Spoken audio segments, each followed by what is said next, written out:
Two instances. This podcast is at the basic level. It requires only a basic knowledge of Accordance Bible software, but no knowledge of Hebrew or of Greek. As we get older or work longer, we develop certain work habits. We tend to retain those over time, even if they become inefficient. That's especially problematic for those of us who have shifted from Bible study with books to Bible study with software. With a print book, when we buy a copy, we have just that single copy. However, in Accordance, when we buy a resource, we can use it on multiple devices. We can even open more than one copy on a single device. Yes, you heard me correctly. Once we buy a book in Accordance, we can use it on up to 5 devices we own. That's true whether we have an iMac and an iPhone, a PC, laptop, and tablet, or all of the above. That's a great benefit. No more buying multiple books, just so we can have one at the office and one at home, for instance.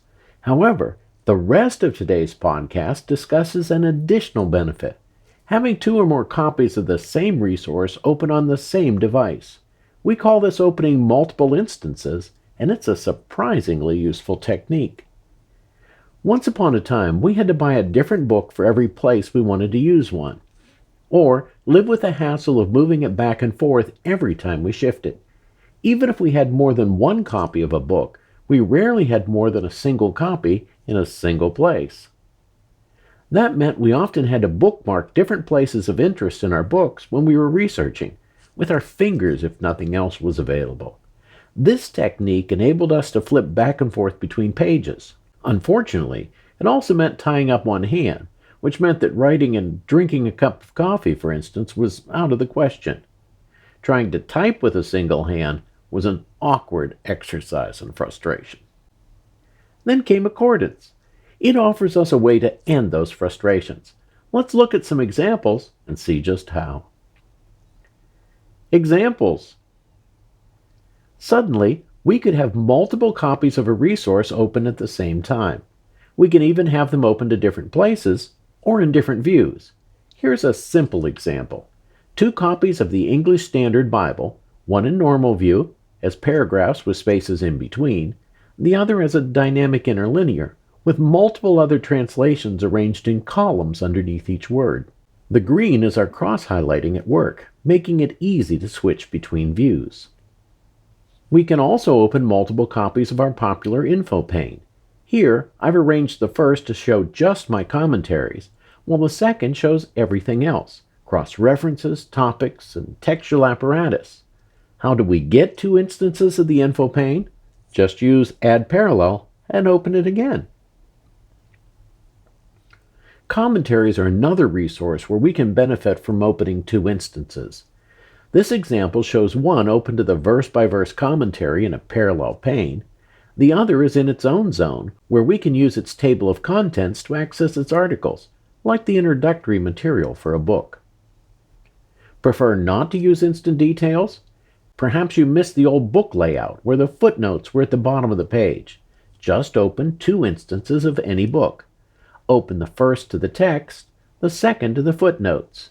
Why, we can even rearrange the zone so that the text is on top and the footnotes on the bottom. Techniques. How we open a resource in Accordance is really important, as it determines how the resource will interact with other open resources. Let's review the different opening techniques and the advantages of each. Most of us start with an open text, usually a Bible, as in here. We can open another text or reference tool in a parallel pane by choosing Add Parallel. This includes another instance of the Bible that's already open. The advantage of adding resources this way is that by default, parallel panes all scroll together, unless we decide to untie them later. We can also open any resource directly from the library or the File menu, for example. This technique opens the resource in its own independent tab or zone, depending on how we've set our preferences. The advantage of using this method is that tabs and zones are independent of other tabs, though we have the option of tying them together if we prefer. Zones and tabs are both independent of other items in a workspace. Tabs are hidden, one behind the other, until we click on the tab, which brings it to the front. They are a great way to organize our workspace while maximizing our displays. Zones all appear at the same time. They can be really convenient when, for instance, we want to see an atlas while we're studying a Bible passage.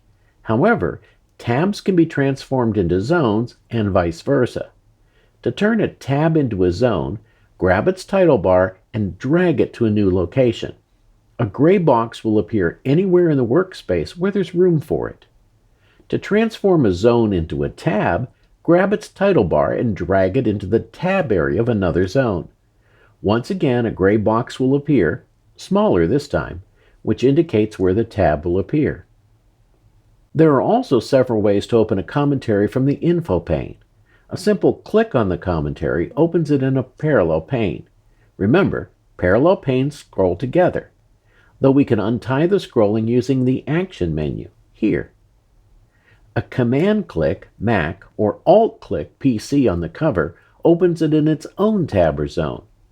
However, this particular tab isn't independent, but tied to the main pane.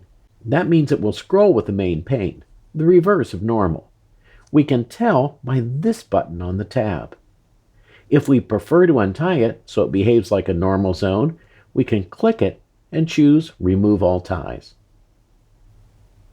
Multiple instances is just one of the many benefits of using accordance for our study of the Bible.